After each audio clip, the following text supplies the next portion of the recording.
Here are 8 recipes that I prepped this weekend to boost fertility and preconception health and just to make our week a little healthier and a little easier. Starting off strong with this grass-fed slow-cooked brisket. Slow-cooked meats are so good for fertility and preconception health. They're rich in amino acids like glycine and glutamine and mineral-rich, giving you lots of zinc and B12. I also used a homemade bone broth for the base, adding more anti-inflammatory properties and gut healing benefits. Next, I prepped a rooibos and hibiscus tea. Next, I boiled some potatoes in salt water and then I chopped them up and put them in the fridge. Cooling the potatoes before eating them actually helps add resistant starch, which is just better for blood sugar and hormones. Then when it's time to eat them, you just broil them with some olive oil, salt, and pepper. By this time, the brisket was done. I sliced it up and then I put it back in with the broth until we were ready to eat it. I made another batch of my walnut date milk. My blender exploded, so I was holding on tight. And then I did 3 strains this time because I felt like it wasn't completely strained last week.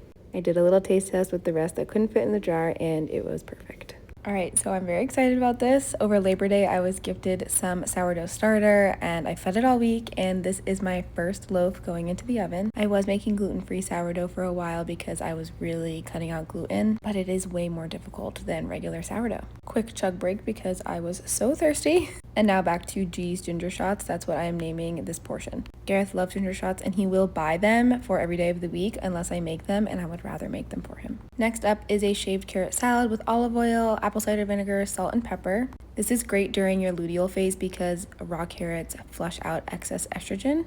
It's also such an easy way to get extra veggies into every meal.